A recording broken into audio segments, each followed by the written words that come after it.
Hello friends, कैसे हैं आप लोग। मैं प्रशांत पटेल स्वागत करता हूं आपका अपने YouTube channel PR knowledge centre में।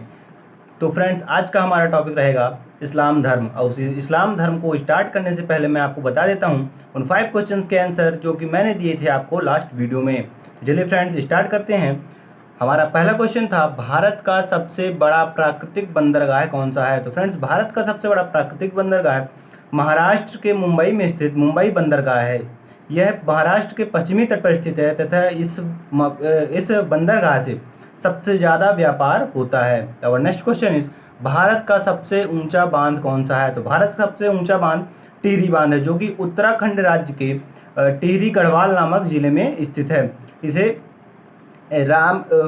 स्वामी राम तीर्थ सागर के नाम से भी जाना जाता है। इसे भागीरथी तथा भिलंगना नदी के संगम पर बनाया गया है। यह 216 मीटर ऊंचा है तथा यह विश्व का 5वां सबसे ऊंचा बांध है और फ्रेंड्स दुनिया का 8वां सबसे बड़ा बांध भी कहा जाता है। अब नेक्स्ट क्वेश्चन इज कि भारत का सबसे पुराना बांध कौन सा है। तो फ्रेंड्स, भारत का सबसे पुराना बांध कल्लनई बांध है, जो कि 2000 साल पुराना है।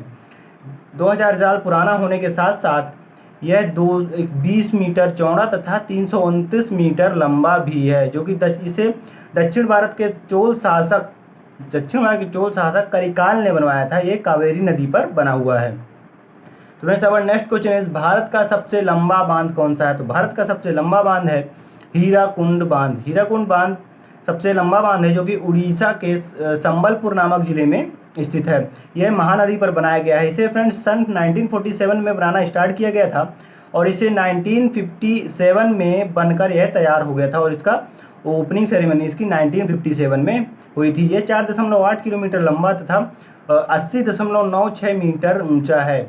ये फ्रेंड्स हमारा लास्ट क्वेश्चन है लास्ट वीडियो का, कि ऐसा कौन सा देश है जहां विश्व भर की जलवायु पाई जाती है। तो ऐसा भारत देश है जहां विश्व भर की तमाम जलवायु पाई जाती है, यानी कि विश्व भर में जितनी जलवायु पाई जाती है वह सब हमारे देश में पाई जाती है। इसके अलावा ऐसा कोई भी देश नहीं है जिसमें सभी प्रकार की जलवायु पाई जाती हों।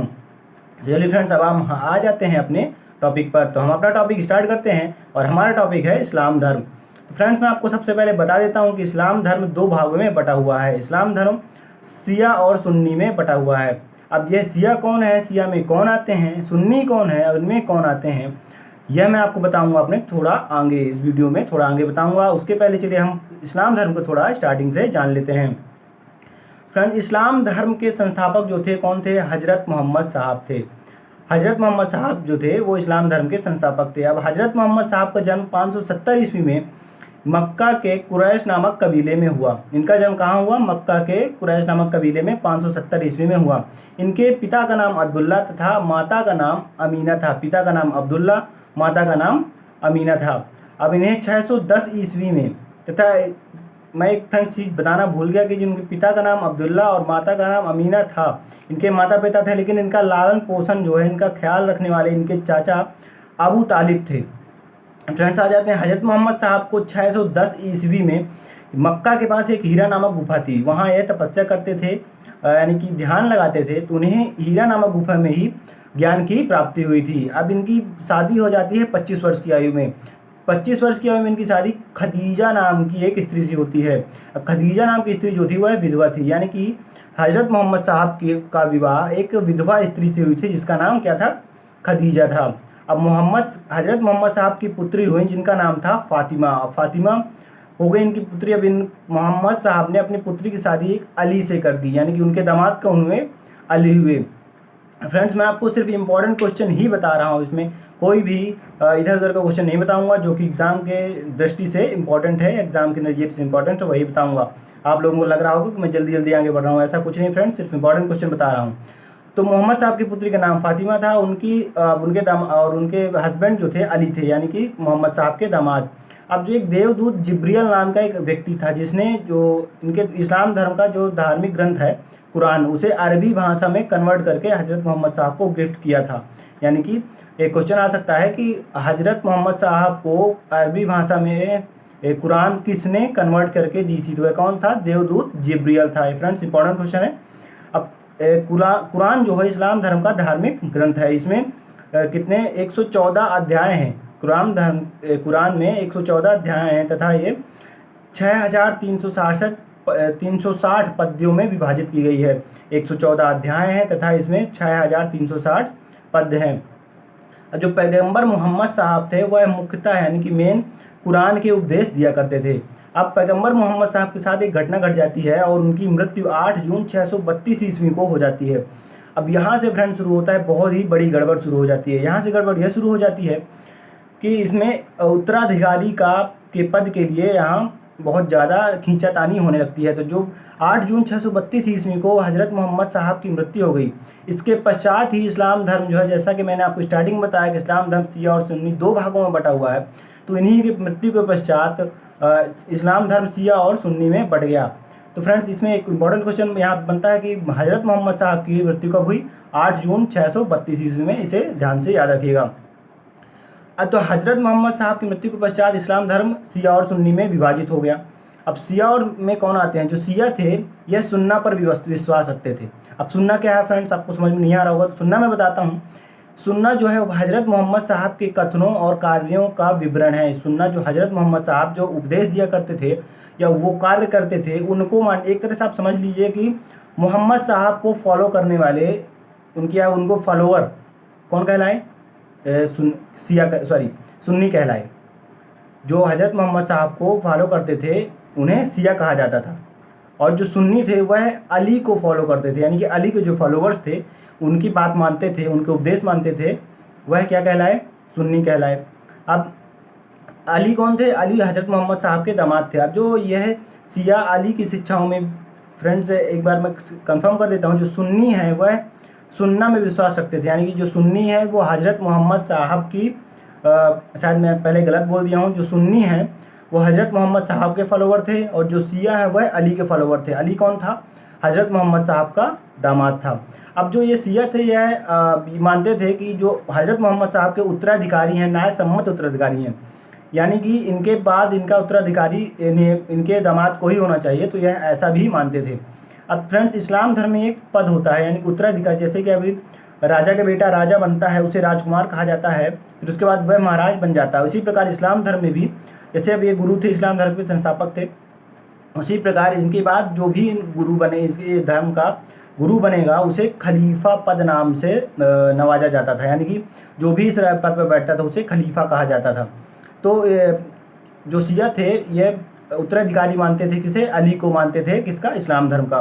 लेकिन ऐसा हो नहीं सका। इनकी 610 ईस्वी में फ्रेंड्स 661 ईस्वी में इनकी हत्या कर दी गई। इनकी हत्या हो गई 610 ईस्वी में, और इनके पुत्र जो अली के पुत्र थे इनकी भी हत्या कर दी गई 680 ईस्वी में। इसके बाद फ्रेंड्स हम आ जाते हैं जो पैगंबर मोहम्मद साहब के, जैसे मैंने बताया कि उनको जो उत्तराधिकारी होते थे उन्हें खलीफा पद से नवाजा जाता था, या खलीफा पद के नाम से जाना जाता था। अब ये खलीफा पद जो है यह 1924 ईस्वी तक ही रहा। इसे 1924 ईस्वी में तुर्की के शासक मुस्तफ़ा कमाल पाशा ने समाप्त कर दिया। कहा कि हटाओ, ये बेकार पद है, इससे कोई मतलब नहीं है। तो उसने क्या किया, 1924 ईस्वी में इस पद को टोटली समाप्त कर दिया। अब एक इब्न इसाक नाम के व्यक्ति आते हैं। जो इब्न इसाक थे ये कौन थे? ये हज़रत मोहम्मद साहब के जीवन चरित्र पर जीवनी इन्होंने लिखी थी।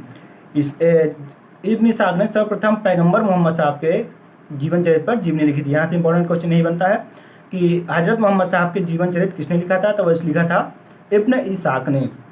फ्रेंड्स आ जाते हैं मोहम्मद पैगंबर जो थे, इनके जन्मदिन पर एक पर्व मनाया जाता था जिसे आजकल हम ईद कहते हैं, लेकिन ईद का पूरा नाम है ईद ए मिलाद उन नबी के पर्व मनाया जाता था। ईद को क्या पूरा कहते हैं? ईद ए मिलाद उन नबी।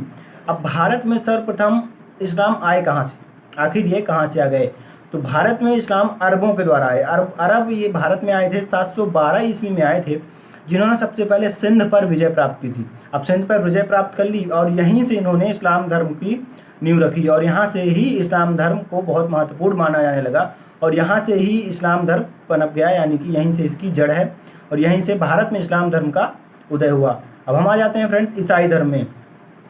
ईसाई धर्म और इसके बाद जो मैं पढ़ाऊँगा पारसी धर्म, ये बहुत बड़े टॉपिक नहीं है, बहुत छोटे छोटे टॉपिक हैं। तो जो इम्पोर्टेंट इसमें पॉइंट है वो मैं आपको सिर्फ इसमें बताने वाला हूँ। तो ईसाई धर्म के संस्थापक कौन है? ईसा मसीह हैं, और वह इनके प्रमुख ग्रंथ कौन सा होता है? बाइबल होता है। अब ईसा मसीह का जन्म जेरूसलम के जेरूशलेम के निकट बैथलेहम नामक स्थान पर हुआ था। इनका जन्म कहाँ हुआ? जेरूशलेम के निकट बैथलेहम नामक स्थान पर हुआ था। इनके जन्मदिन को हम क्रिसमस के नाम से भी मनाते हैं। अब ईसा मसीह के माता का नाम था मैरी तथा इनके पिता का नाम था जोसेफ। अब जो यह बहुत गरीब थे, ईसा मसीह जो थे वह बहुत गरीब ही थे। इन्होंने 30 वर्ष तक बढ़ई का काम किया था। कहाँ? बैथलेहम के निकट नाजरेथ में बिताए थे। यानी कि नाजरेथ, बैथलेहम के निकट एक नाजरेथ नाम का एक जगह है जहाँ इन्होंने बढ़ई के रूप में 30 साल काम किया था। अब ईसा मसीह को रोमन गवर्नर पोंटियस ने 33 ईस्वी में सूली पर चढ़ा दिया था। यहाँ से इंपॉर्टेंट क्वेश्चन बनता है कि किस रोमन गवर्नर ने ईसा मसीह को सूली पर चढ़ाया था? तो रोमन गवर्नर पोंटियस ने 33 ईस्वी में इन्हें सूली पर चढ़ा दिया था। अब इनके जो प्रथम दो शिष्य थे एंड्रूस और पीटर थे। इनके शिष्य कौन कौन थे? एंड्रूस और पीटर थे। फ्रेंड्स, ईसाई धर्म का सबसे पवित्र चिन्ह जो है, यानी कि चिन्ह कौन सा है? क्रॉस है। फ्रेंड्स, आपने चर्चों में देखा होगा जो क्रॉस इस टाइप का होता है वह ईसाई धर्म का बहुत ही पवित्र चिन्ह माना जाता है। अब ईसाई धर्म में विश्वास रखते थे ईश्वर पिता, ईश्वर पुत्र और ईश्वर पवित्र आत्मा पर। अब हम आ जाते हैं फ्रेंड्स अपने नेक्स्ट टॉपिक पारसी धर्म में। इसी पारसी धर्म के साथ हमारे धर्म के टॉपिक होते हैं समाप्त, और हम पढ़ेंगे नेक्स्ट वीडियो से मगध राज्य, यानी कि मगध राज्य का उत्कर्ष। इसके बाद हमारे जो शासक आए सिकंदर, अशोक, इनके बारे में हम पढ़ने वाले हैं। तो फ्रेंड्स, हमारे नेक्स्ट वीडियो बहुत ज़्यादा ही इंटरेस्टिंग होने वाले हैं और इनके बारे में हम बताएंगे बहुत ही अच्छे से। तो फ्रेंड्स, अब आ जाते हैं पारसी धर्म में। पारसी धर्म जो थे, पारसी धर्म के पैगंबर यानी संस्थापक जो थे वह जरथुष्ट्र ईरानी थे। जो कौन थे? ईरानी। इनका नाम था जरथुष्ट्र। अब जो पारसी होते हैं इनका जो धार्मिक ग्रंथ है वो कौन था? जेंडा अवस्था था। जो पारसी थे इनके धार्मिक ग्रंथ जेंडा अवस्था में ही इनके प्रमुख पॉइंट्स लिखे जाते थे, यानी कि प्रमुख उपदेश लिखे थे। ये इसी से ज्ञान प्राप्त करते थे, जेंडा अवस्था थे। अब इनकी मूल शिक्षा का मूल मंत्र थे, कुछ मंत्र थे, वे 3 थे: सद्विचार, सद्वचन तथा सद्कार्य। पारसी धर्म के मूल शिक्षा का सूत्र कौन कौन से थे? सद्विचार, सद्धर्म तथा सद्कार्य। अब इसके अनुयायी एक ईश्वर जो थे होते थे अहुर। इसके अनुयायी जो थे पारसी धर्म के एक ईश्वर उन्होंने माना था कि अहुर को मानते थे। अब इस धर्म के अनुयायियों को अग्निपूजक भी कहा जाता है। तो चलिए फ्रेंड्स, यहाँ से हमारा होता है धर्म समाप्त। अब हम लगाते हैं इन तीनों धर्मों का छोटा सा क्विक रिवीजन, जिसमें आने वाला है आपको बहुत ही मजा। चलिए फ्रेंड्स, स्टार्ट करते हैं इस्लाम धर्म से। इस्लाम धर्म के संस्थापक कौन थे? हजरत मोहम्मद साहब थे। हजरत मोहम्मद साहब इस्लाम धर्म के संस्थापक थे। अब हजरत मोहम्मद साहब का जन्म कब हुआ? हजरत मोहम्मद साहब का जन्म 570 ईस्वी में मक्का के पास कुरैश नगर कबीले में हुआ था। तो फ्रेंड्स, कुरैश नगर कबीला ज़्यादा याद रखना इंपॉर्टेंट नहीं है, तो बिना याद रखिए कब हुआ था? 570 ईस्वी में। कहाँ हुआ? मक्का में हुआ। अब जो हजरत मोहम्मद साहब को ज्ञान की प्राप्ति कहाँ हुई? हजरत मोहम्मद साहब को ज्ञान की प्राप्ति मक्का के पास हीरा नामक गुफा है, वहाँ प्राप्त हुई। तो इसमें याद रखिए मक्का और हीरा। तो फ्रेंड्स, में छोटे छोटे पॉइंट्स आप बनाइए हिस्ट्री में, बहुत पूरा रटने। तो छोटे छोटे पॉइंट्स क्या है ना, जैसे कि आप बोलेंगे मक्का और मदीना, सॉरी फ्रेंड, मक्का और हीरा, तो आपको तुरंत ध्यान आएगा कि मक्का और हीरा। तो इनके मक्का में क्या है? मक्का बाद क्या था? हीरा गुफा थी। हीरा गुफा में क्या हुआ था? ज्ञान की प्राप्ति हुई थी। तो ऐसे फ्रेंड्स हिस्ट्री को याद रखा जा सकता है। अब हजरत मोहम्मद साहब को ज्ञान की प्राप्ति हो गई मक्का में हीरा नामक गुफा के पास। अब हिजरी संवत जो मुस्लिम संवत कहलाता है, ये पैगंबर को मदीना से मक्का की यात्रा को कहते हैं। जो मक्का से मदीना की यात्रा होती है इसे हिजरी संवत नाम से जाना जाने लगा ना, और कह दिया गया है कि जो मक्का से मदीना तक की यात्रा होती है उसे हिजरी संवत के नाम से जाना जाता है। अब आ जाते हैं फ्रेंड्स, मैं पैगंबर मोहम्मद को कुरान किसने अरबी भाषा में कन्वर्ट करके दी थी? कौन थे? देवदूत जिब्रियल थे। अब इनकी पत्नी का नाम क्या था? खदीजा था। पुत्री का नाम फातिमा। दामाद का नाम क्या था? अली था। अब इनकी मृत्यु कब हुई? 8 जून 632 ईस्वी में इनकी मृत्यु हो गई। और इन्हें दफनाया कहाँ गया था? मदीना में दफनाया गया था। इनकी मृत्यु के बाद क्या हुआ? इनकी मृत्यु के बाद से सुन्नी और शिया में इस्लाम धर्म बट गया। और खलीफा खलीफा क्या था? पैगंबर मोहम्मद साहब के जो उत्तराधिकारी होता था उसे खलीफा पद दिया जाता था। इस्लाम जगत में खलीफा पद कब तक रहा? 1924 ईस्वी तक रहा। क्यों रहा? क्योंकि 1924 ईस्वी के बाद तुर्की के शासक मुस्तफ़ा किसने? कमाल पाशा ने समाप्त कर दिया था इस पद को। पैगंबर साहब का जीवन चरित्र सर्वप्रथम किसने लिखा? इब्न इसाक ने लिखा। जैसा कि मैंने बताया था, इंपॉर्टेंट क्वेश्चन बनता है। तो पैगंबर साहब का जो जीवन चरित्र किसने लिखा? इब्न इसाक ने लिखा। अब पैगंबर साहब के जन्मदिन पर कौन सा पर्व मनाया जाता है? तो पैगंबर साहब के जन्म दिवस पर ईद मिलाद उन नबी या सीधा सीधा ईद मनाया जाता है। आ जाते हैं ईसाई धर्म में। ईसाई धर्म के संस्थापक ईसा मसीह। जन्म कहाँ हुआ इनका? बैतलहम नामक स्थान पर हुआ। प्रमुख ग्रंथ क्या है इनका ईसाइयों का? बाइबल। प्रमुख पवित्र चिन्ह क्या है? क्रॉस। माता का नाम, ईसा मसीह के माता का नाम मेरी, पिता का नाम जोसेफ तथा प्रथम शिष्य कौन कौन से थे इनके? एंड्रूस और पीटर थे। ईसा मसीह को कब फांसी मतलब सूली पर चढ़ाया गया? 33 ईस्वी में। किसने चढ़ाया? रोमन गवर्नर पोंटियस ने चढ़ाया। अब ईसाई धर्म का सबसे पवित्र चिन्ह क्रॉस। आ जाते हैं पारसी धर्म में। तो पारसी धर्म के संस्थापक कौन थे? जरथुष्ट्र, जो कि ईरानी थे। अब इनके पारसी धर्म का सबसे पवित्र ग्रंथ कौन सा है? जिंदावस्ता है, जिसमें इनके सभी उपदेश संकलित हैं। अब इस धर्म के अनुयायियों को क्या कहा जाता है? अग्नि पूजक भी कहा जाता है। और इस धर्म के अनुयायी एक ईश्वर अहुर को मानते हैं। किसे मानते हैं? अहुर को। तो चलिए फ्रेंड्स, ये हमारा क्विक रिवीजन पूरा। और अगर आपको वीडियो अच्छा लगा हो तो लाइक करिए, सब्सक्राइब करिए, और मैं ऐसी इंटरेस्टिंग वीडियो आपके लिए लाता रहूँगा। तो चलिए फ्रेंड्स, थैंक यू। और अगर आपको हिस्ट्री की नोट्स चाहिए, इसी की नोट्स लूसेंट की चाहिए कि आप नोट्स आप खुद से बना रहे हो तो बहुत अच्छी बात है, लेकिन अगर आपको नोट चाहिए तो मैंने वीडियो के डिस्क्रिप्शन बॉक्स में लिंक डाल रखी है, वहाँ से आप नोट्स ले सकते हैं। तो थैंक यू फ्रेंड्स।